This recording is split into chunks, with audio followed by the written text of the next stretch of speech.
Do you ever feel like life just drifts along aimlessly, pulling you into busy currents without giving you a moment to catch your breath? Maybe you're tired, carrying invisible wounds that no one sees. And sometimes, you just want to give up on everything. You've probably heard a lot about discipline, and perhaps, in your mind, that word sounds really heavy, like a chain, some kind of terrible forced obligation. You might think that discipline means having to confine yourself to strict rules, having to do things you don't like. And how could that possibly relate to self-love, right? But you know what? There's a truth we often overlook. Self-discipline isn't about being forced. It's actually the highest form of self-love. It's not a chain, but a pair of wings that helps you fly higher, further on your life's journey. It doesn't confine you. Instead, it helps you build a solid foundation, a peaceful home where you can live a better life. Discipline isn't punishment. It's a loving choice. Try to shift how you see discipline just a little bit. Discipline isn't a set of rigid rules someone imposes on you, or a punishment for times you've been lazy or didn't achieve. Actually, self-discipline is a choice. It's your choice to do what's good for yourself, even when it's not easy or immediately comfortable. This is a proactive, conscious act driven by a deep concern for your own well-being. Picture it this way. When you know you need to eat healthier for good health, but then you see a tempting snack right in front of you, a crispy bag of potato chips or a sweet bubble tea. Discipline isn't about blaming yourself, saying you're terrible if you happen to eat it. Discipline is when you gently remind yourself of your health goals and choose food that's good for your body. Not because you fear weight gain or illness, but because you love your body. You want it to be healthy, to live longer, to be full of energy, to experience all the wonderful things in life. It's a decision made from deep care for yourself, for your future, not from external pressure or a sense of guilt. It's similar to how you care for a plant. You water it regularly every morning, prune away withered leaves, add soil, and fertilize it, even when it's hot outside. Your hands are muddy, or you feel lazy. You do it not because you're forced to, but because you want that plant to grow lush and green, to blossom and bear beautiful fruit, providing shade and fresh air. Self-discipline is exactly the same. It's the care you give to the garden of your soul and body, cultivating good habits, removing toxic elements, so it can grow strong and beautiful, bringing sweet rewards to your life. It's a long-term investment in yourself. Personal discipline, building a strong foundation for the life you dream of. When you practice self-discipline, what are you doing? You're building good habits, the solid bricks for the house of your life.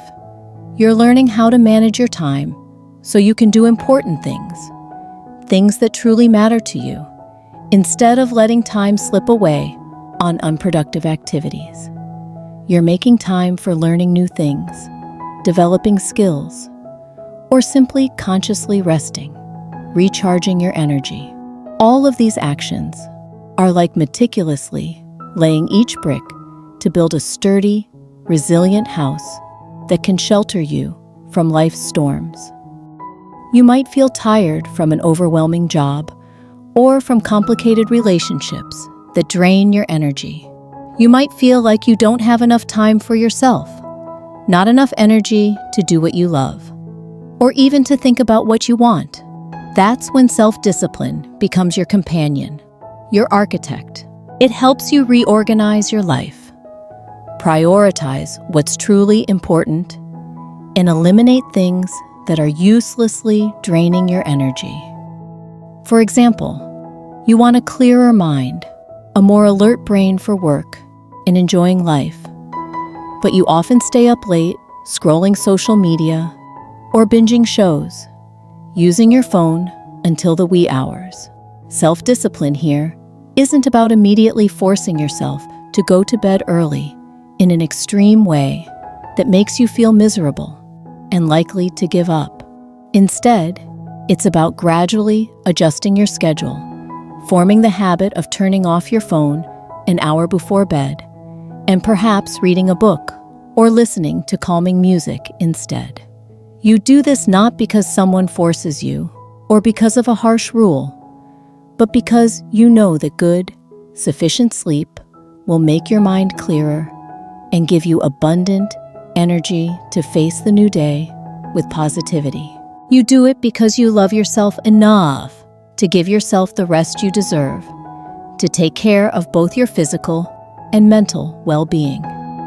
Or perhaps you want to learn a new skill, to grow personally, to find better opportunities, but you feel discouraged when you see the long road ahead, the vast amount of knowledge you need to absorb. Self-discipline isn't about studying for 8 hours straight every day, which would exhaust you and make you lose interest. Instead, it's about committing to dedicating 30 minutes or an hour each day to that pursuit, no matter how busy you are, no matter how lazy you feel that day.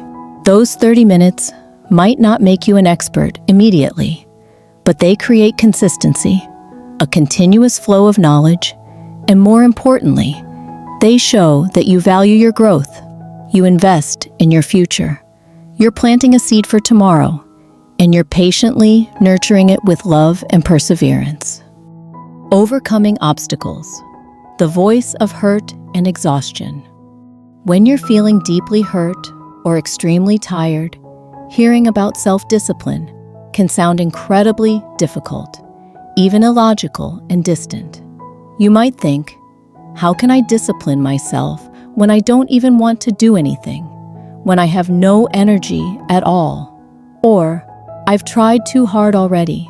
I need rest, to relax, not to be pushed further into rigid rules. You're right. In this moment, what you need is deep understanding and boundless compassion. And self-discipline, in this context, isn't about blindly forcing yourself past your limits. Rather, it's about understanding those feelings, listening to the voice of your body and mind, and then making gentler choices that still lead towards peace and well-being. It's about allowing yourself to be vulnerable, to rest, to recover. Instead of forcing yourself into intense gym workouts when your body is exhausted and aching from emotional pain, self-discipline, in this moment, might be allowing yourself to rest completely, get enough sleep, or simply take a gentle walk in the park to breathe in the fresh air and feel the sun's gentle warmth. Instead of forcing yourself to work continuously, when your mind is blank and you can't focus, self-discipline might be allowing yourself to temporarily set aside work, meditate for 5 minutes to calm your mind, or listen to soft, soothing music to soothe your tired soul. That's not giving up. It's genuinely listening to your body and mind, and then making the best decision for them at that moment. It's the highest form of love, because you're respecting your limits, not forcing yourself beyond what you can handle, and allowing yourself to recover safely and gently. This kind of discipline requires deep self-awareness and unwavering compassion. Nurturing self-respect through small actions.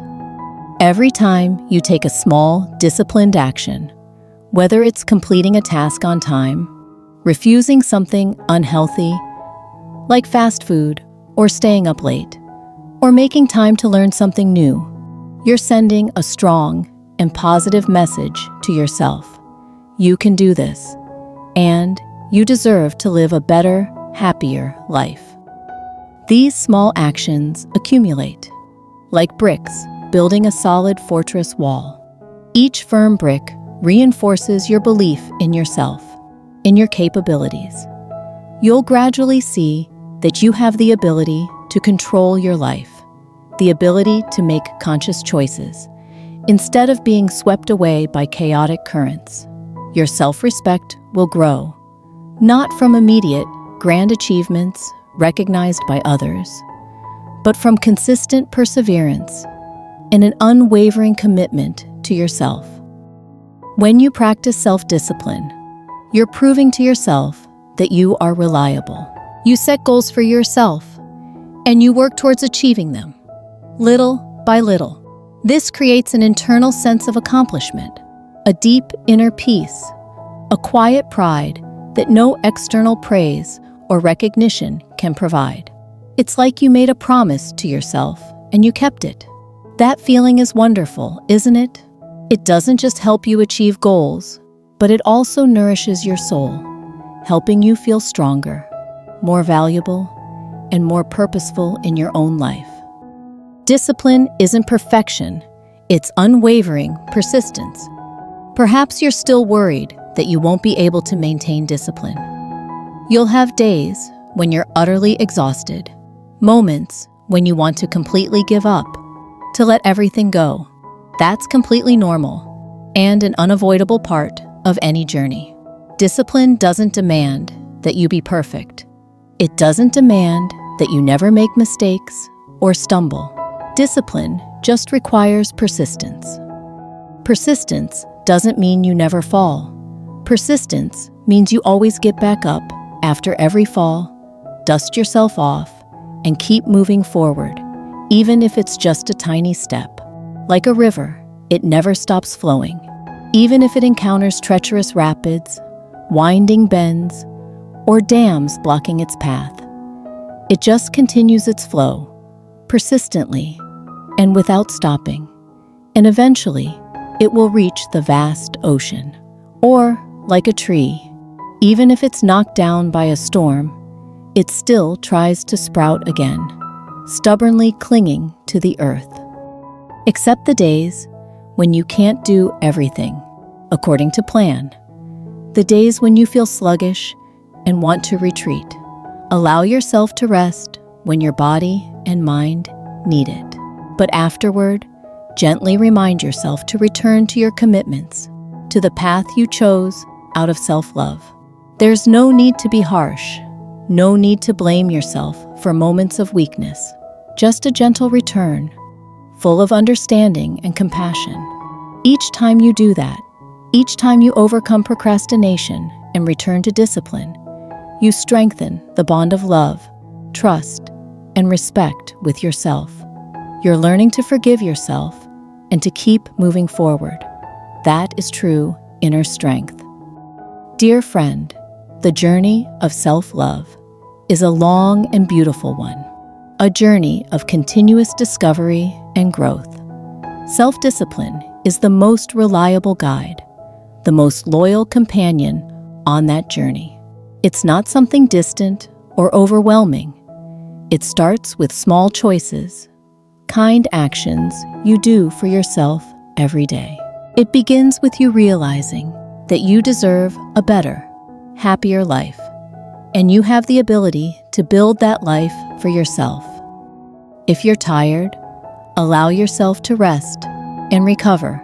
If you're hurt, allow yourself to heal the scars on your soul, and then gently lay the first brick of self-discipline. That could be spending 5 minutes each morning, breathing deeply, feeling the life within you, or committing to not using your phone before bed for better sleep quality. Whatever it is, as long as it comes from a place of love and wanting the best for yourself, not from obligation or fear. This life is yours, and you have every right to shape it the way you want. Use self-discipline as a powerful, yet gentle, tool to build a life you love, a life that truly reflects your deepest values and desires. You deserve to live a meaningful, peaceful, and energetic life, a life you can truly be proud of. Believe in the power of choice, of persistence, and most of all, of the love you have for yourself. Just start, dear friend.